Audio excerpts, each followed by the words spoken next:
Hi everyone, welcome back to Understand the Bible, and in this video we're going to be looking at question 2 of the New City Catechism. Now, have you ever seen that film Zoolander?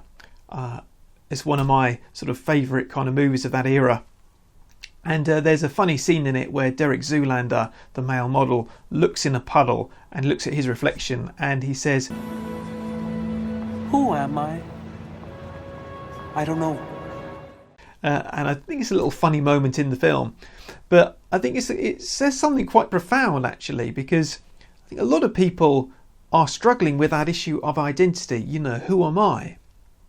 But the thing is with that question of identity is actually, rather than looking in ourselves for identity, what we need to do, as what the New City Catechism does, is it needs to start with looking at who God is.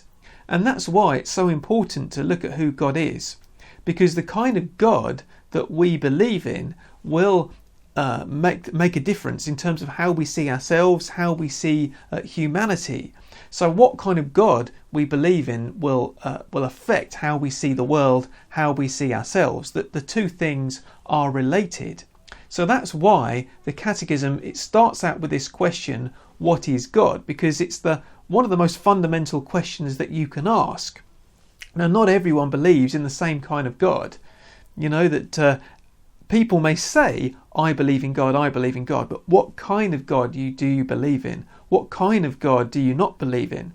And that's a really interesting thing. You know, when Richard Dawkins says, I don't believe in God, what kind of God is he rejecting? And this is why we look at this question. So this is what it says in the New City Catechism, question 2, what is God?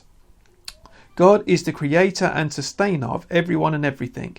He is eternal, infinite and unchangeable in his power and perfection, goodness and glory, wisdom, justice and truth. Nothing happens except through him and by his will.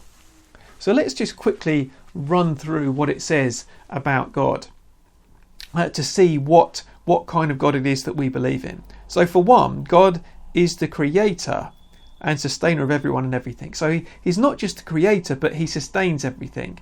That's really important. You know, it's not like God kind of lit the Big Bang or whatever and set everything going, and now everything runs as if by clockwork, but rather he sustains everything moment by moment as well. So God made the universe and he keeps it going. And if you think about it, this is a really profound truth, and it makes a difference with the way that we see human beings and the way that we see the world, because God made it. You know, it wasn't just kind of random chance. It wasn't just simply evolution which produced us, or the Big Bang. But God made us. Now, whatever scientific process that God may have used in bringing us here, that at the end of the day, God made us and God made everything. So we and the world, that doesn't belong to us, belongs to God.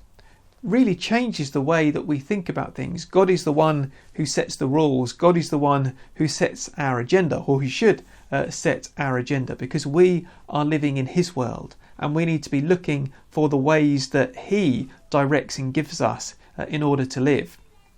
So a fundamental thing, but also giving us dignity as well. And we'll come on to that a bit later on in the Catechism, thinking about how God made us and gives us dignity as human beings. So God made everything, he sustains everything. He is eternal, infinite and unchangeable. So God, he's always existed. He always will exist. He is eternal and he can't change. You know, he can't go from being less perfect to more perfect. It's just God is just perfect, and that's the way he's always been and the way he always will be. He'll never be any different. And I think that's a really comforting thought, actually, because, you know, human beings, we can be very changeable. Sometimes if you meet me early morning, sometimes I can be a bit grumpy.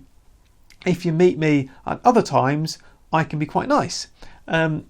That's unfortunately the fate of human beings, that we are changeable. But God is never changeable. God is always loving, just and good. And all of those other things, actually, which it goes on to talk about. I'm not going to talk through every one of them because we'll be here for ages. But just to say, God is you think of every good quality in the world, and God has that quality 100% in perfect measure. He always has and he always will. God is the most righteous, the most truthful, the most loving, compassionate, and all of those things. He cannot be more loving, caring and compassionate and just and all of those things. He is, as I've heard it put, the mostest. He has the most of everything. There is nothing more than him in everything. It's almost hard for us to imagine really what that must be like.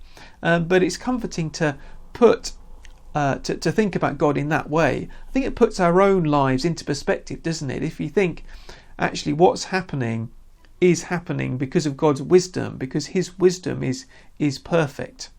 And it says, nothing happens except through him and by his will. Nothing happens except through him and by his will. So nothing that happens in the world happens apart from the will of God. You think of everything that happens in some way is the will of God. Now that doesn't mean that everything happens, that it's all perfect and good, because sin happens and bad things happen. But rather that everything that happens because God wills it to happen for a reason. And bad things do happen for a good reason as well. Now there's a part of the Bible in Genesis, you may remember the story of Joseph and his brothers, where Joseph, he gets chucked into a well, an old well, and left for dead, and then his brothers sell him into slavery in Egypt. He ends up becoming second in the kingdom to Pharaoh, and his brothers go to him, and eventually they recognise each other and they're reconciled. But Joseph says to them, it wasn't you who sent me here, but God. You intended it for evil, but God intended it for good, for the saving of many lives. So even evil things God wills and intends for good, even though he doesn't do any evil.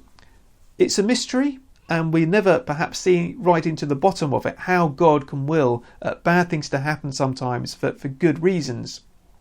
But I believe that is the biblical picture. So that's a big discussion to be had for another time, I think, and we will come back to that as we go through the Catechism, but I wanted to flag that up now. What's the point of thinking about God? I just like to, as we close this video, I'd like to suggest a couple of things. And the first thing is, as I've already said, as we get to know God better, we get to know ourselves better. That the two things are related, knowing God and knowing ourselves, because God is our creator, then he's made us with a particular purpose, and he has made us to know him. So as we know God better, we'll know ourselves better. As we get to know him as our creator, ourselves as his creation, and we sort of get to know how he's made us and relate to him better. So that's the first important reason why it's important to think about who God is, that we know ourselves better. And the second reason why it's important is, I think it just puts everything into perspective. When we think about God and how vast and immense and amazing God is, it puts our lives into perspective. When you think of all of the problems that we go through in our lives, and sometimes we go through more, sometimes less problems. I don't know what you're going through as you watch this video. But certainly whenever I've gone through difficult times and all the usual things which happen in life, worries and anxieties and everything, to look at God and who God is, it just puts it into perspective. And it just means that my troubles and my problems are in the hands of someone who is much vaster even than the universe, who has that power, who's made me and who's in control of all of these things. And it just gives me confidence to know that my troubles will not be the end of me, but that God has them in hand, and that God will help, God will lead through, and God will guide, because he's bigger than all of my day-to-day problems. So those are a couple of reasons. There are more, but we don't want to be here for ages, and we will look at them as we go through as well, thinking a bit more about who God is. He made us and he made everything. So I hope that you've enjoyed this video. I hope that you've enjoyed looking a little bit about who God is. This has whetted your appetite for the next one. So I hope to see you for the next Q&A of the New City Catechism as we come on to it next time in the next video. Thanks very much for watching, and God bless.